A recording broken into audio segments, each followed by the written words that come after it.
So we'd like to welcome all of you to the program this evening. As I said earlier, one of us asked me, what will be the topic for today's discussion? He wanted a sensational topic to tell people. Om Gyan Niranjandasya Gyananjana Shalakya Aksharamedaniyena Shri Chaitanya Manavesa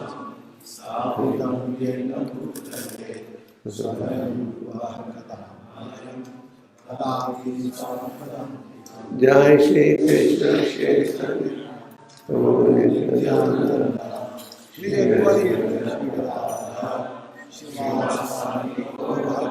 Hare Krishna Krishna Krishna Hare Hare Hare Rama Hare Rama. So we're all looking for happiness. Lord Maharaj very nicely explains in the seventh canto, the very famous word, Nata Vidum Spatagate Vishnu. He says, people do not know how real happiness can be found. Those of you who are here, and those of you who are connected to the ISKCON movement, are very fortunate because you're trying to pursue happiness through a proper avenue. Unfortunately, the majority of people today are perhaps from this understanding. And the majority of the people think by making some material arrangements, you will be happy. Maharaj, whose teachings are to be found in the seventh canto, also says, Punas Punas Shavita Savana. By and large, people are simply chewing the chew. Just like in some countries like India, you see, the sugarcane juice is extracted. And then the sugarcane is thrown down by the individual. Then the person comes and tries to get some juice out of it. There's hardly any juice left. So, material and accurately, doesn't matter how hard you try. We go to the different movies, different songs, different locations. But the end result is there's going to be frustration. You may be residing in Vancouver, and somebody tells you, fly to England and be happy. So then you undergo a trip to England. But when you go there, you find basically the same. In the material life, there's a saying. In English, there's a saying, grass is greener on the other side. Have you heard that before? Grass is greener on the other side. What does it mean? We are always jealous of others. It means we think, well, if I just share, I'll get some real happiness. But the grass is not green anyway, because the sum of misery is very anyway. So, as you know, our preaching is that if we want real happiness, we should share the holy name of the Lord.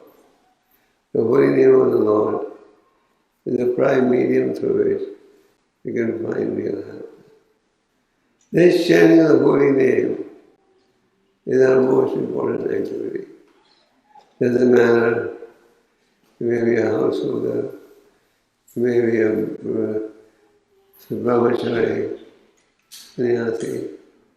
The path is common to everyone. Sharanagati means true surrender. The Thakur Bhakti Vinod, he was one of our great acharyas.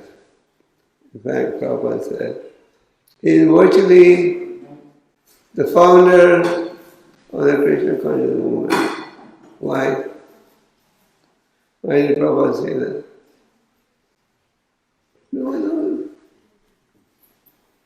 because he re-established the pure teachings of Chaitanya Mahaprabhu.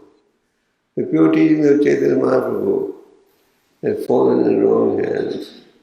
And Bhaktivinoda Thakur, who appeared in 1838, re-established the pure teaching.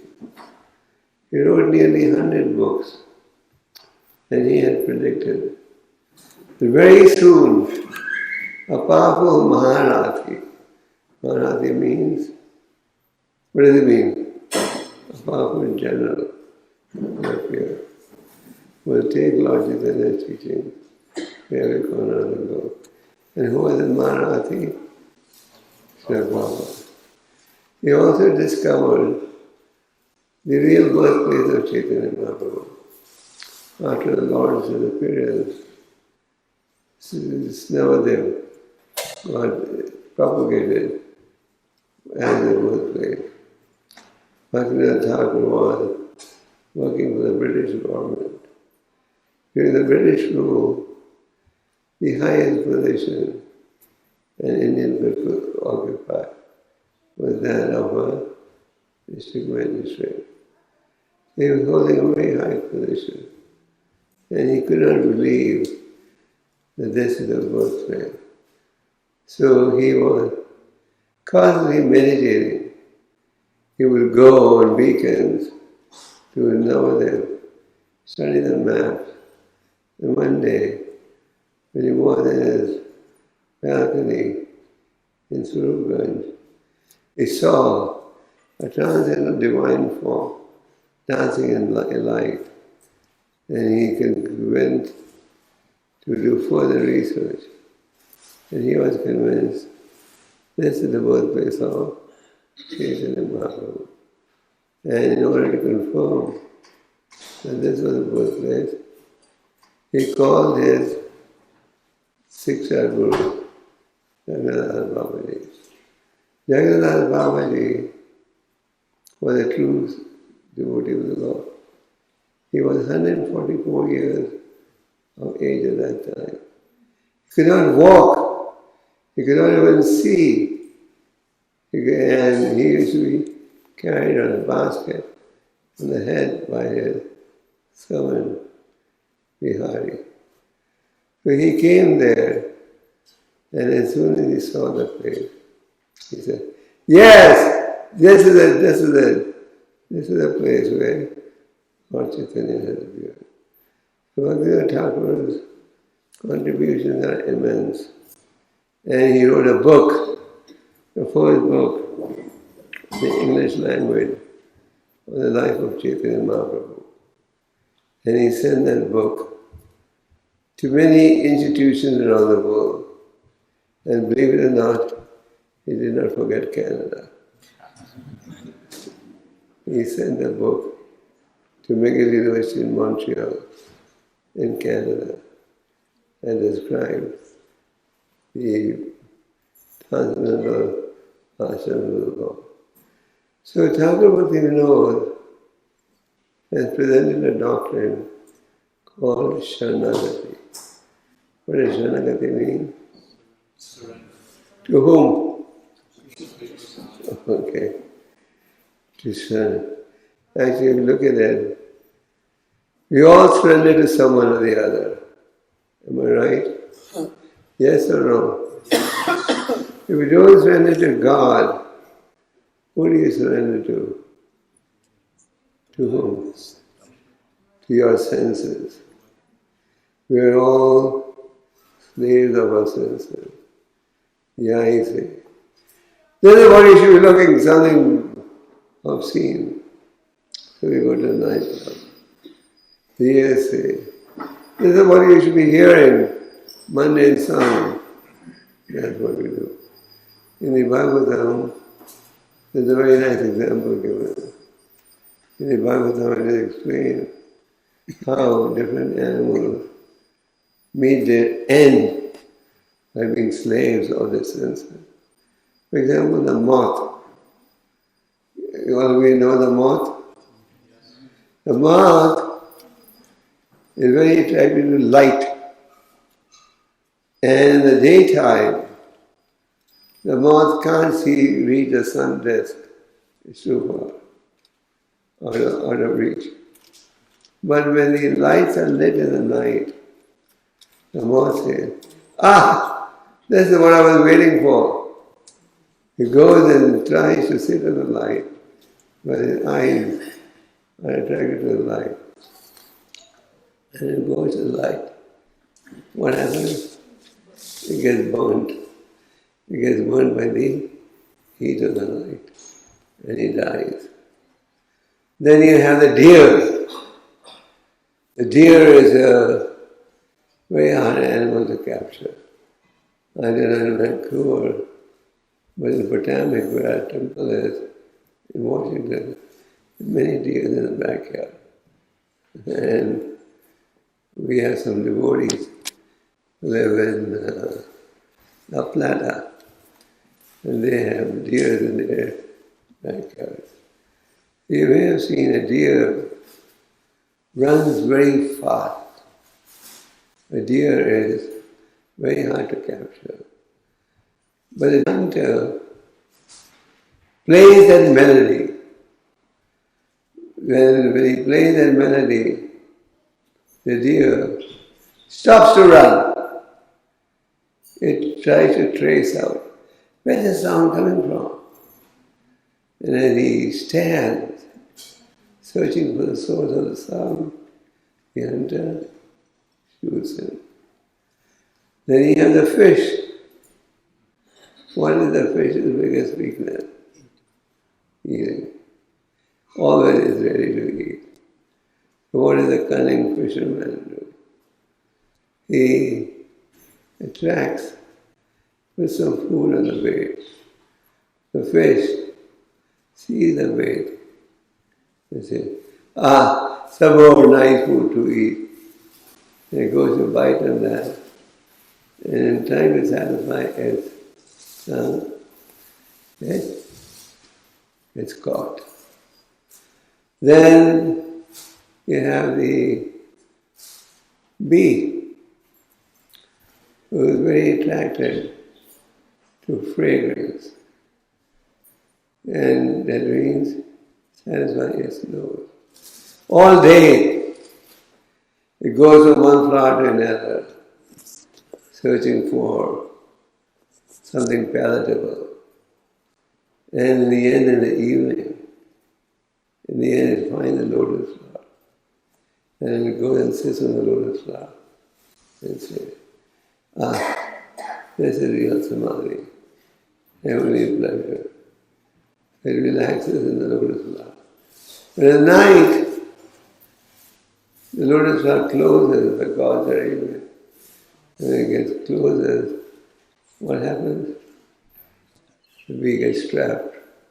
And then you have the he-elephant. And some of you may know the trade in the elephant business is very high. So these elephants, these cruel hunters, when they want to catch an elephant, they make the he-elephant follow the she-elephant. And they have dug a ditch which is covered by grass. So the elephant steps on that ditch covered by grass. And what happens? He falls in the ditch. And then the hunter catches him. And the he-elephant gets caught in his desire to satisfy his sex desire. So these examples are not mundane. They are in the Srimad Bhagavatam. So the Bhagavatam says, these animals meet their end in trying to satisfy one of the senses. What's the problem with the human animal? What? You want to satisfy all the senses at the same time. So, we are presently slaves of our senses. Is that true or false? We do what the senses tell us. But the process for devotional services, to become slave of the Lord. Surrender to the Lord. Anagati. So, one can surrender to the Lord through the process of devotional service. In our Krishna conscious movement, we are being taught how to render pure devotional service. Vyasadeva had compiled the vast Vedic literature, but in spite of his hard work, he was feeling, there is something lacking in my effort. And as he was meditating, his spiritual teacher, Narada Muni, appeared on the scene, who said, the real reason why you are unhappy is because you have not exclusively glorified the Supreme Lord. He gave us the Srimad Bhagavatam. He talks about pure devotions. Because ultimately, unmotivated service can satisfy the individual. So Sharanagati means to surrender to the Lord. Right now we have surrender to our material senses, and Sharanagati means to surrender to the Lord. Thakur Bhaktivinoda gives us some guidelines. In what mood should we surrender to the Lord? Are you interested in hearing that? It's a long book. We're just going to read one or two paragraphs from the book, but these paragraphs are very, very revealing. You may have heard them before. Thakur Bhaktivinoda writes about this. Thakur Bhaktivinoda advises, you should always absorb your mind in attentively chanting Krishna's glory. That's the first point. Absorb your mind in attentively chanting Krishna's glory. Now, chanting is beneficial in any condition. As you read, there are 3 stages of chanting the holy name. What are the 3 stages? The offensive stage, the stage of minimizing offenses, and the purified stage. In the initial stage, we just chant and hear.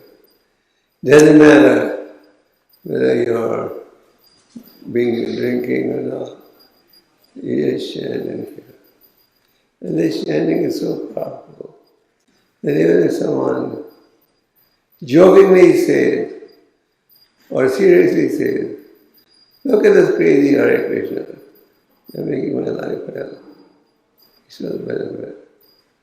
But here he says, chant the holy name of the Lord attentively.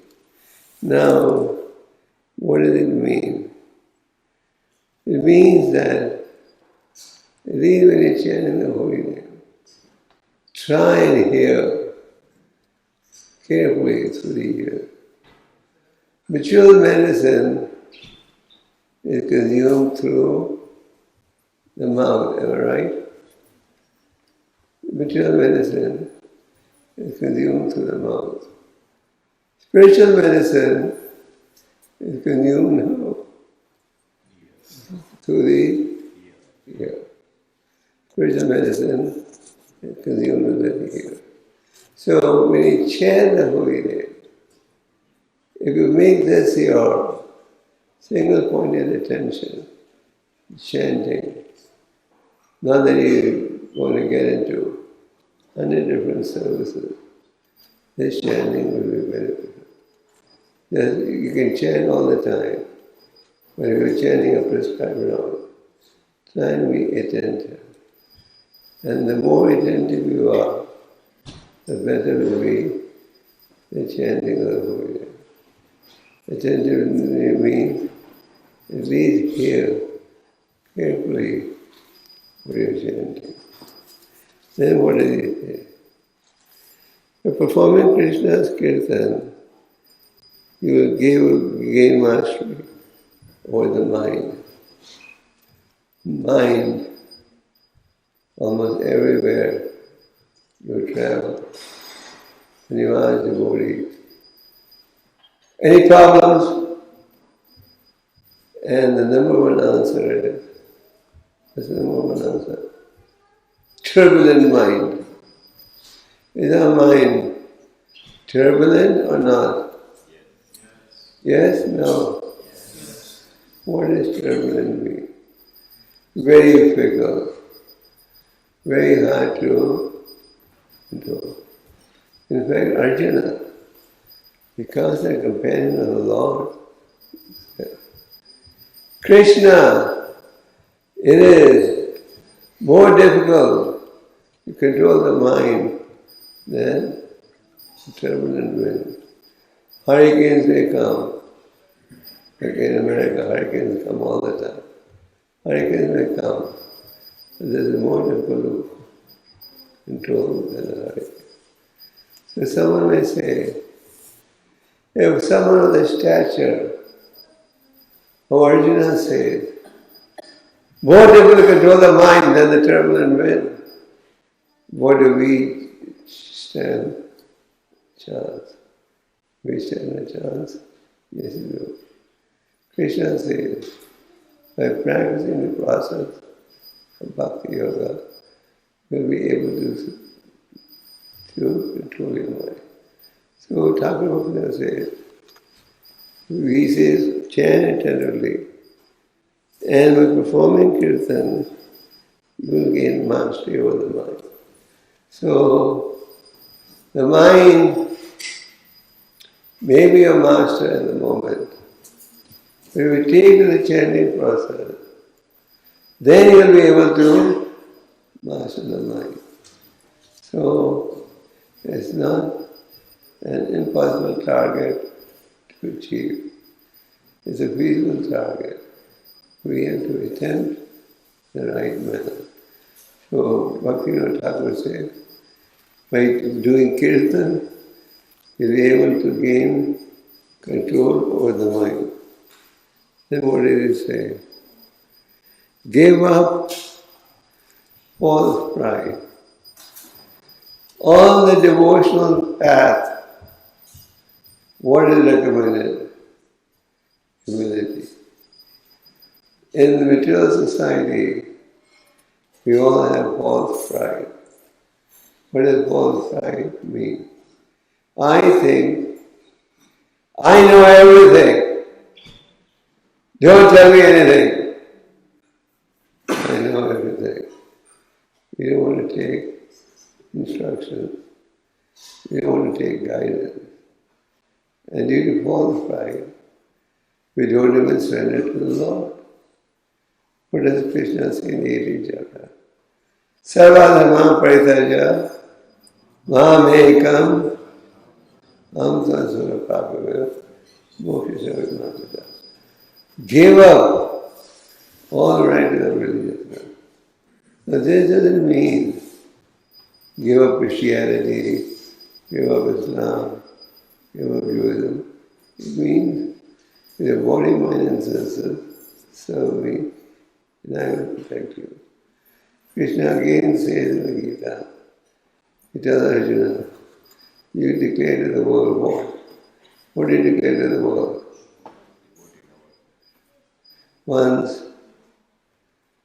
Duryodhana, along with his followers, once Amrish Maharaj, Durvasa Muni, with his many followers, came to Duryodhana's house. Duryodhana took care of him very nicely, very hospitable. So as he was leaving, Durvasa Muni said, is there anything I can do for you when somebody obliges you, you feel like reciprocating? So,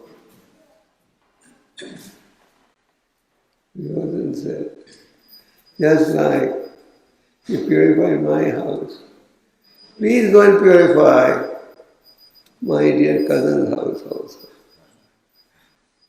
And the Rasa said, okay, but you should go there in the afternoon, after Draupadi has had her lunch, because the Pandava brothers were very magnanimous, very charitable, very generous. And now if they were going to go to the forest, where would they have the means to be generous? So the sun god gave them a special device. What was the name? Akshay. And the device was, till Draupadi had eaten in the noon, she could provide and feed millions if necessary. Once she had eaten, until the next day, she couldn't supply anyone. So Duryodhana knew this, that Draupadi's magic only works till she had her lunch. And she had her lunch at 1 o'clock. So he said, please go there, but after they had their lunch. So Durvasa Muni showed up in the house of the Pandavas. And as a courtesy, Yudhishthira said, please come and have prasad with us. Prabhupada often said, everyone who comes to our temple should be greeted warmly. You should greet him warmly, offer him prasad. And Prabhupada wanted everyone to come who came to ISKCON temple to get hot prasad. And the Vedic process is, even if an enemy comes to your house, you should greet him with warm words and prasad. The most gracious way of greeting a guest is if you offer them hot prasad. If you can't afford all hot prasad, then give them water to drink. If you can't even give water, it's too expensive. You give them warm words of welcome and give them mattresses. But do something, not that people come and go. Papa was very keen that everyone received warmly. So, Rasa Muni's characteristic is easily pleased, easily displeased, like Lord Shiva. One of Lord Shiva's name is Ashutosh. It means easily pleased, easily displeased.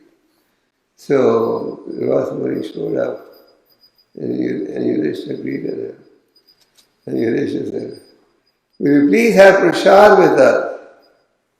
And the Rama said, okay, let me take my noon bath, and then I'll come back. So he went with his Durvasa travels, not with one or two assistants. He traveled with 10,000 assistants. Fortunately, they don't have to buy Air Canada or WestJet tickets. They have mystic powers for which they can fly. And they don't need visas either, nor passport. So the Rasa Muni, okay, then we have a lunch and we'll come back. So Yudhishthira turned to Draupadi and said, Yudhishthira didn't know that Draupadi had already eaten. So he said, please prepare prasad for 10,000 people. And she said, now I can't prepare prasad for anyone. I've already eaten my lunch. Now I have no means left. And she got panicky. She was panicky because they were already living in a forest where they were undergoing great austerity. And she was concerned with the Rasa knowing his temper. When he comes back, he'll see there's nothing at home, so he'll curse them. She was scared of that. So a devotee in pleasure and pain only has one friend. Who's that? So she turned to Krishna. Please help. Somebody knocked at the door. And guess what? The guest was Krishna. Krishna said, I'm very hungry. Give me something to eat. And Draupadi said, there's nothing. I just searched out the whole kitchen. They probably had a simple kitchen, not like the Italian one that you have. So Draupadi said, I've searched everywhere. There's nothing in the house. Krishna said, let me go and check. So Krishna came to the kitchen. He started going through all the pots. Krishna also becomes a pot washer. He carries chappals of his devotee. So Krishna started going through all the pots. And in one of the pots he saw, there was a grain of rice wrapped inside a vegetable, stuck to the pot. And he said, you said there's nothing to eat? Here's a grain of rice. And he took that rice and he ate. And as soon as Krishna ate it, all Durvasas followed. And Durvasa started getting hiccups. When you overeat, you get a hiccup. So Durvasa had only burned his fingers. With whom? With Amrish Maharaj. So he knew there is some leela of the Lord at play.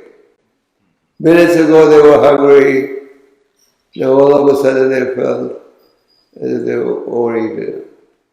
So he didn't want to commit another offense.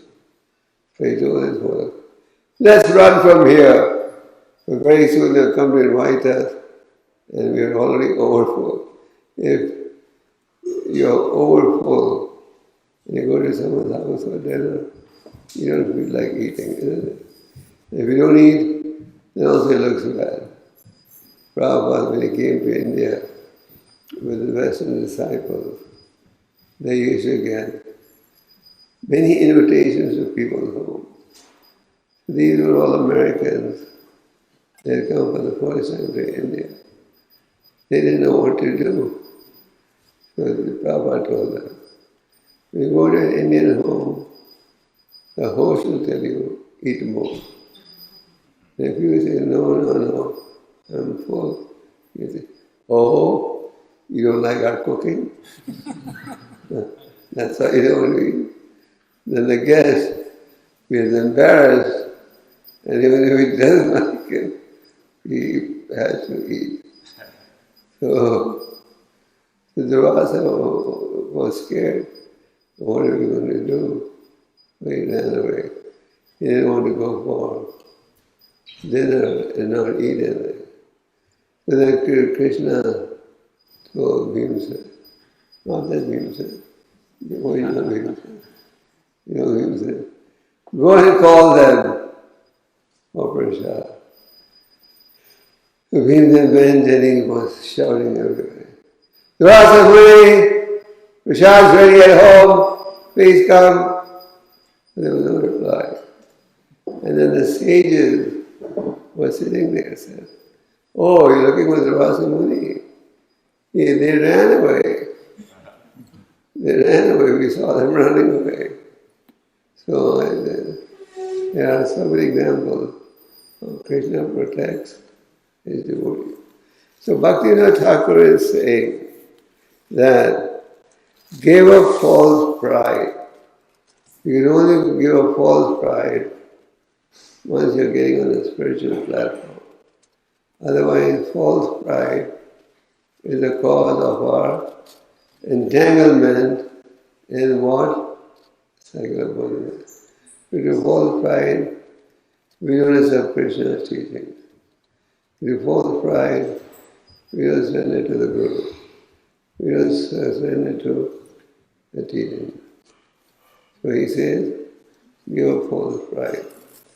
But you can only give up something inferior if you discover something superior. You can't give up false pride till you understand the importance of surrendering to the Lord. But what do you say further? Always think yourself to be worthless, destitute, lower, more humble, and a straw in the street. Now this is the challenge. Here, Dr. Bhaktivinoda says, always think of yourself to be worthless. What does worthless mean? What does worthless mean? No value, achra. Straw in the street. No value. But we don't like that, isn't it? We would all like to believe that we are God's gift to humanity. But here he says, think that you are worthless, useless, and destitute. Krishnadas Kaviraj, the compiler of the Chaitanya Charitamrita, commenting on being worthless and destitute, says, I am so sinful, so useless, that if you take my name, all your good qualities will go away. But they really mean it.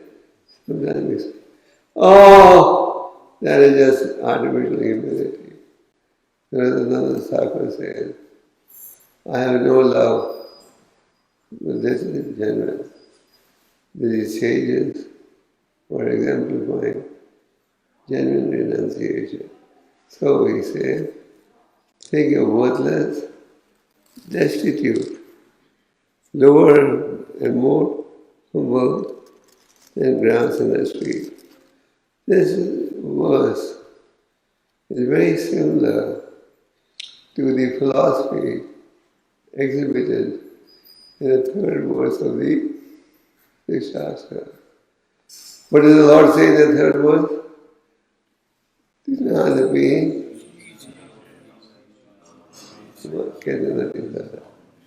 If you want to be in a position to chant the holy name and think you are Lord, this one is street. More than this one is street means you are the worst of all. Everyone is better than you. Devotees think, everyone is a better devotee than me. I'm not so good. All these devotees are better than me. Devotees always giving credit to others. Practice forgiveness like the tree. So a devotee is very forgiving. What is the opposite of forgiveness? They say, in material life, people don't believe in forgiveness. The mantra is tit for tat. You know what is tit for tat? You give me one slap, I give you two slaps. In Russian they say zuba zub. So tit for tat. So here he says, practice forgiveness. So the devotee is very forgiving. The classic example is that of Yudhishthira Maharaj. In the battle of Kurukshetra, Duryodhana and Dhritarashtra had lost all their members. And the only one left was Dhritarashtra. And he was visually blind. So if Yudhishthira wanted, he could have retaliated. But he was very forgiving. He said, my dear uncle, I'm sorry you lost everyone. Here's a palace for you to live in. and he gave him the palace. And he was so comfortable in the palace. He was thinking, now my royal wishes are being fulfilled. The Vidura came and said, you are living at the mercy of those you try to kill. And Vidura's wife left home. So a devotee is forgiving. He doesn't believe in tit for tat. There are so many examples where Prabhupada was forgiving. So a devotee should be forgiving. And more forgiving than what? Than what? Than a tree. A tree has one unique characteristic. It's ready to serve you always. In the rainy season, you take shelter of the tree. In the sunny season, like in India, it's very hot right now, especially in Delhi. It's the hottest day in 100 years. So in the hot season, what do people do? So they take shelter of the tree, take shelter of the branches. And in extreme winter, they will cut the tree. The tree is very forgiving. It doesn't do tit for tat. So Bhaktivinoda Thakur, what did he say? Practice what? Practice forgiveness. Then what did he say? Give up all violence. No violence towards any living entity. That is real non-violence. These that you have, the Buddhists. Lord Buddha preached ahimsa, no violence. What is the present Buddhists do? They eat virtually everything. But there are some vegetarians also. When I was in China a few years ago, I was surprised in Shanghai. In Shanghai alone they had 250 vegetarian restaurants. 250.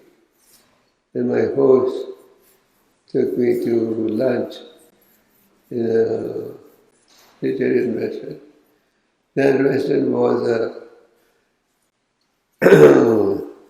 4-story restaurant. When fully vegetarian and full. People of very high decor were coming and eating. It wasn't like a small cafe you see in India. It was really a 7-star restaurant.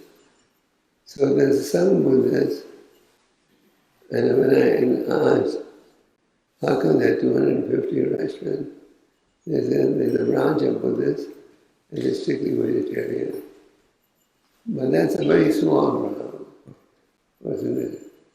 The majority eat meat and everything. But here it's a practice, not violence. So don't give harm to anyone. And we see the example of Jad Bharat. He was carrying a palanquin on which was seated King Rahugana. King Rahugana was headed for hearing a spiritual discourse. So he was getting late. So he told his palanquin carrier, speed up! The other palanquin carriers began to run. But King Rahugana Jad Bharat would not keep his feet on the ground till he saw that there was no living entity for at least 3 feet. So a devotee doesn't want to harm even an ant. Regarding the hunter, got passive, became transformed by whose mercy? Now the Gari would not even keep his feet on the ground. He made sure there was no living entity. So that's the nature of a devotee. He gives up all violence. Then you should maintain them throughout your life. Never give anxiety to others. So what do you say? Don't give anxiety to others. Act in such a manner that you don't give anxiety to anyone.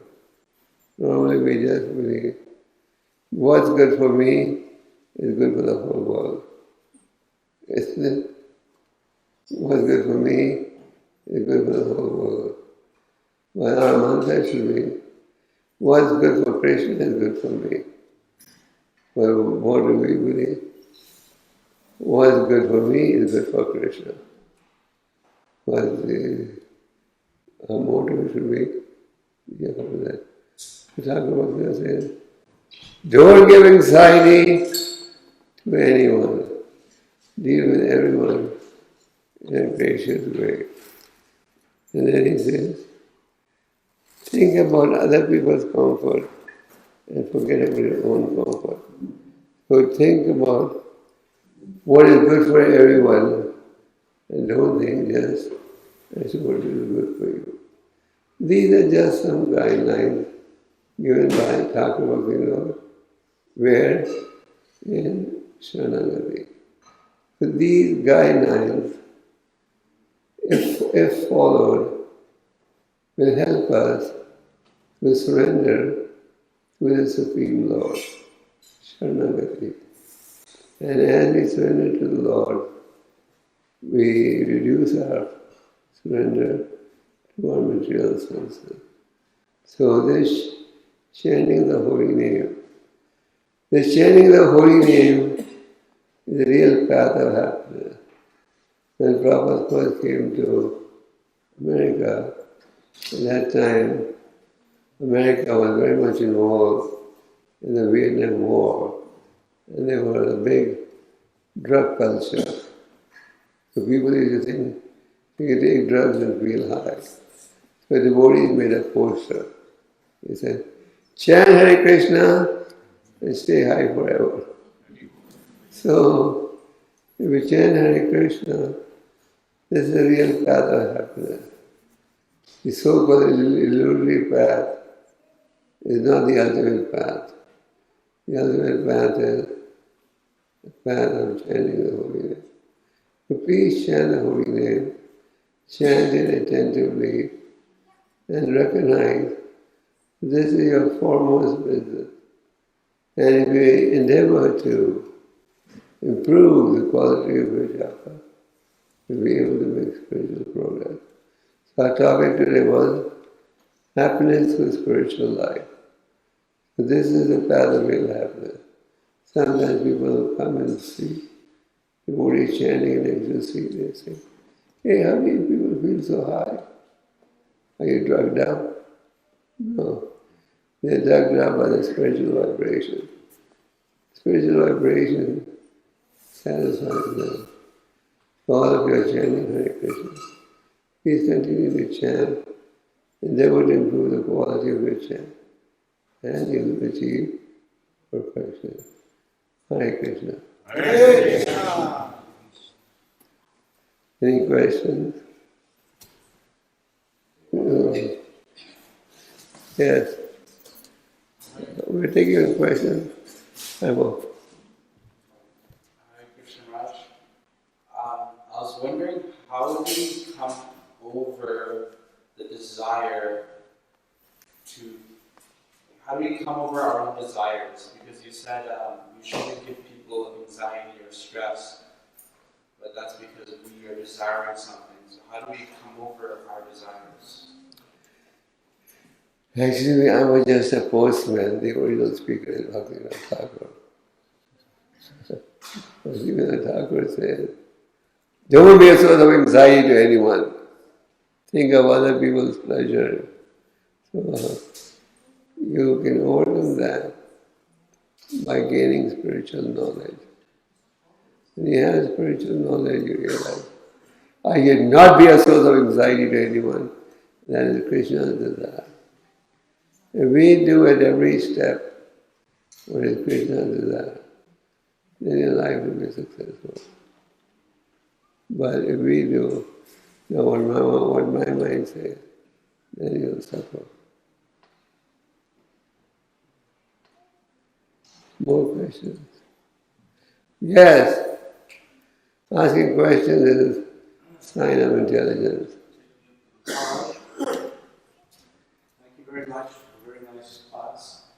You were mentioning how a devotee never exhibits any violence to any living entity. But sometimes we see there are living entities that start to encroach on devotees' environment. They're not very clean. They could be disease-ridden. You mean the Yes. cockroaches in the kitchen? Cockroaches, rodents. How should a devotee react to such an aggressor? It's a question that I hesitate to answer always. Our strategy should be to try avoid hurting anyone. If you keep your kitchen clean, then the cockroaches will not be attracted to it. But anyway, sometimes there may be no alternative. But if you practice cleanliness, one problem is we keep things so dirty, and in a dirty environment, the insects thrive. Yes. Yes. Yes. On the same line that a devotee is never aggressive or never causes any violence to others, we have an example with the Mahabharata and Arjuna, who was a devotee, and he appeared to be very aggressive and very violent towards others. How can we justify that? Well, Krishna told them to take part in the battle. But Krishna felt being Kshatriya, they were entitled to their kingdom. Mahabharata is a different environment. But they were deprived of their kingdom. So the Lord, even though the Pandavas were hesitant, the Lord told them to fight. But that was a religious war. That doesn't mean we can practice violence. Yeah. More questions? Maharaj, how to control the false pride in this material world? How we can go false pride? Yeah, good question. The moment we are successful, we get pride. Your bodily weight maybe 70 kg. And your pride will weigh 140 kg. A false pride weighs double our actual weight. How to do? You can overcome all this by cultivating spiritual qualities. If we cultivate spiritual qualities, especially intentionally chanting the holy name, and that will help. This is one solution to all problems. The cause of all problems is one, inattentive chanting, etc. The cure of all these problems is one, intentionally chanting.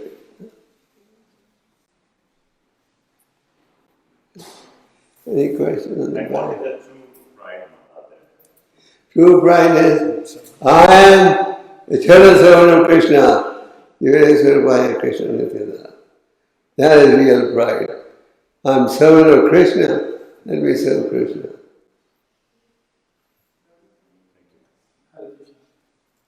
Like killing is a sin. Like suicide is also killing. Like suicide is also a sin. Suicide is very sinful. You become a ghost. Like it's like the same thing like you're killing somebody. That's like a soul. And if we say like a devotee thinks like that, why to serve others? Why should not be served first? Like he's also a soul. Serve himself. Yeah, serve himself first, then serve others. Because the same thing, like killing, as I said, the killing is a sin. The same thing, if I kill myself, it's a sin. Same thing. So why a Vaishnava can't say like that? Okay, I will see myself like I want to eat. Why should I give food to others first? Why should I eat me myself first? It's just a generosity, that's why we're doing this. It's a spiritual maturity. Like if I think that, okay, because why should I help others? First I have to help myself because I am in a great, position, like I can't help anybody. Why should I sacrifice? Okay, you can serve yourself, no problem. But serve yourself. Why should I sacrifice? No? Why should I Okay, serve yourself with Krishna Prasad. You want to serve yourself in what way? By eating? By offering the results of your labor? Like eating also, I'm saying like the same way, like I'm considering like a soul, we can't kill anybody, that's the same. The same thing if somebody kills some, like horse, like suicide is also the same. The same Suicide thing, I'm also is- Vaishnava, I'm a devotee. Suicide Why should I first Suicide is a very big sin. You become a goat. I was just giving an analogy that like this. So what is the point of serving first other than serving? One who has no spiritual knowledge thinks the way you are thinking. One who is advancing spiritually says, no, let me serve others. Like you'll see, there's some devotees who will always serve prasad and eat last. And there's some devotees who eat first. They don't care whether others eat or not. So it is dependent upon the level of advancement. Like it happened with me so many times. Like when I was in temple, like I was serving prasadam. In this And temple. the day I was not getting prasadam, everybody was having prasadam, and I wasn't getting prasadam. So And there was nothing left for you. why am I helping others, serving No, you were serving prasad, and nothing was left for you. Yeah. So I was thinking why I am doing devotional service, but I am So what do you do myself, next- what type of devotional service? Next time what do? Keep your plate on the side and then serve. Tell someone, please have a plate for me. Once somebody asked Prabhupada, there are two types of devotees, Prabhupada. Some people give their prasad away, and some steal from other people. So who is better? Prabhupada said both are good, but they are at least like prasad. Okay, any more questions? No more questions?